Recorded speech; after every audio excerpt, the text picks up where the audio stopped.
Is the Seismic Wand overpowered? Well, there's been a general consensus being relayed throughout the PvM community for the past couple of months, and that is, has Mage became too overpowered due to the introduction of the Seismic Wand and Singularity Orb dropped by Virago. Now it's time to talk about a very controversial topic. I would make remarks all the time about how Seismics are overpowered, but when looking into it with a bit more detail, potentially it's not as clear cut as it first seems. You will notice a huge difference in jump from 80 to 90 weaponry, but I don't think that is uncommon, as it's similar with the jump from Chaotic Rapiers to Longs, and obviously to Drago Longs, and also the jump between Chaotic Crossbows to the Ascension Crossbows. Now, magic's just so useful, isn't it? Everywhere and on so many occasions where you can simply sit back and chill out whilst bossing. Let's go over a few examples, shall we? We've got Virago, my favourite boss in the game. Now, this is a strong opinion, but isn't mage DPSing so easy in terms of the mechanics of what you actually need to do? So you're rarely taking any damage and you can simply concentrate on the abilities you're using to maximise the damage dealt, compared to, let's say, melee base tanking, where you have multiple rolls and adjustments, especially depending on the rotation. There are many different things and different mechanics which you need to learn in terms of walking Virago, etc. And yes, you do need to know how to DPS properly with adrenaline parts, making sure you've got a ring of vigor, etc. When to use Sunshine at the right moment and when not to, and this does take skill, and you need to know the exact ability and when to use that ability. However, I believe tanking at Virago, for example, does take more skill in terms of the base tanking. I personally do a bit of both and have learned all roles in order to efficiently join a team with any role. I recommend all of you do this, as it will vary your PvMing experience, and it will also help you find out which role you prefer, and you can start to upgrade your armor in relation to that. So going for Sea Singers, let's say, to tank more effectively, or even saving up for Tectonic and potentially Seismic if you can afford those to actually DPS correctly. Now let's compare each class of Virago. Mage is a must, Seismic is more powerful than Ascensions, yet Virago has no weakness, therefore magic is either overpowered or ranges underpowered. What do you think? I think range is underpowered, due to the abilities not really giving range that full potential.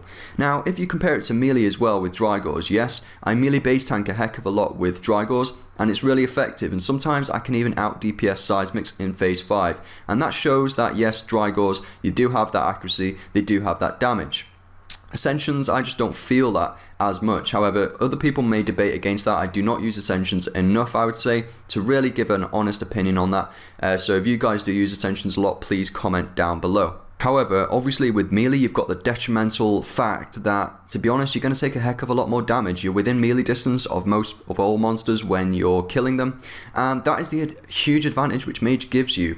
And I don't know how they could ever balance that. I mean, at QBD, for example, I think Drygores probably are better in the long run than Seismics. I don't know whether that's true, guys, but I have a feeling it is.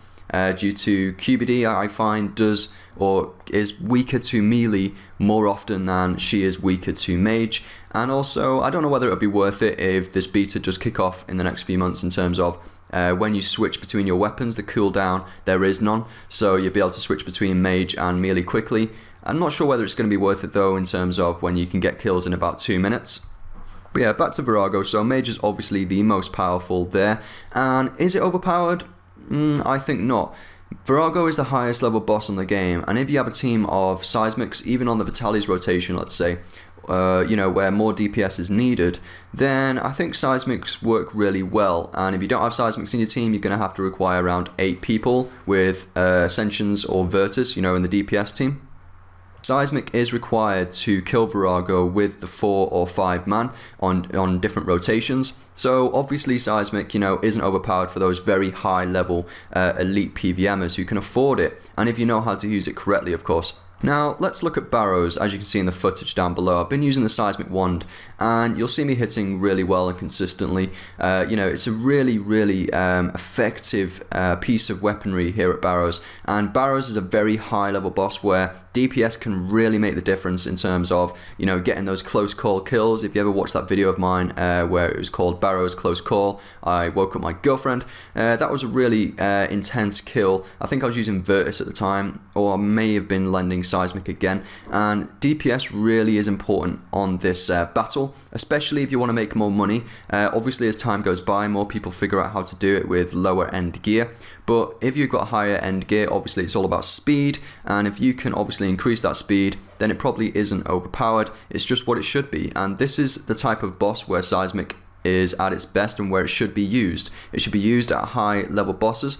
Now, when it starts to become overpowered is, for example, at Next. It used to be overpowered. You could solo Next effectively and very easily.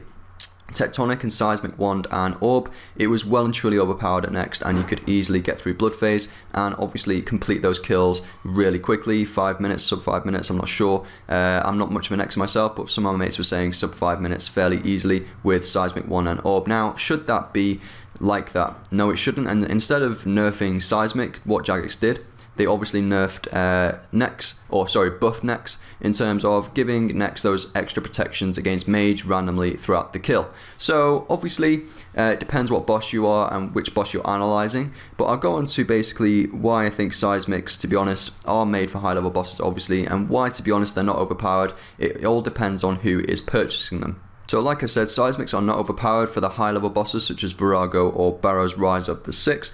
The comparison and the jump between level 80 to 90 weaponry tier I think is pretty much equal between all classes, range, mage and melee. Now I've definitely came to conclusion, as many PVMers are, that range does need to be buffed. At the end of the day, it's not like melee where you're within melee distance of the boss, and it does have differences, and Dragos are still very accurate and deal a lot of damage. I think Ascensions, you're away from the boss just like you are with Mage, yet you hit less. That definitely needs to be improved and buffed up. And I'm going to end on another question of, are Seismics just too expensive? Well, to be honest, the price manipulation of Seismics, you do see it going up and down fairly often.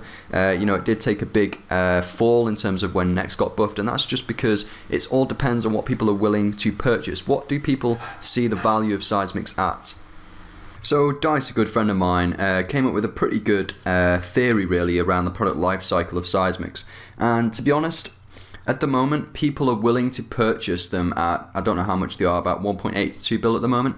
People are willing to spend that amount on Seismics because those people who are buying them are actually Viragoing. So those people who are buying them are Viragoing or getting extremely fast kills at Barrow's Rise of the 6. But the majority of Viragoers will buy Seismics, and they will go back to Virago, get another one drop, and then sell it to other people who are Viragoing. And then it's like that sort of, it's that trap, it's that cycle which keeps going round. Yes, more Seismics are going into the economy, and you'd expect the price to go down. However, people are still willing to spend that money because they see the value in terms of purchasing that piece of weaponry to use at Virago, where they're going to profit more out of all the splits due to the faster kills. And obviously the smaller teams, larger splits. Anyways guys, that's just my opinion. Not sure how accurate that is, to be honest, but feel free, if I'm wrong, feel free, please just comment in the comment section. It's good just to get a discussion going and a little debate around this. It's a very common topic and people are really unsure around this. The Ascensions, Dragos and Seismics all have the same accuracy of 2458, 2458, yet you just don't feel it in the game, especially Ascensions against Seismics. You just don't feel that accuracy. So are Seismics overpowered? Let me know what you think. As you would have heard from this video, there really is a fine line between whether the Seismic Wand is overpowered or not. It does take me back to when Dragos were first released and were incredibly powerful, and to be honest, that is a slight exaggeration to even this case. But to conclude this review, have Jagex intended Seismics to be at this power level for level 90 weaponry, and if so, then Ascensions do need to be buffed to make it more balanced. If not, then Jagex should just nerf the Seismic Wand. Either way, no matter what side you are on with this controversial subject, I think we will all agree that Jagex needs to balance it either way as soon as possible, as it's been like this for way too long. Should Seismics be nerfed, or should Ascensions be buffed? Let me know what you guys think by commenting below. No rage comments as well guys, so just make sure you keep it clean and constructive, and we'll have a discussion in the comments. I'll see you in my next video guys, take care, have a good PVMing weekend.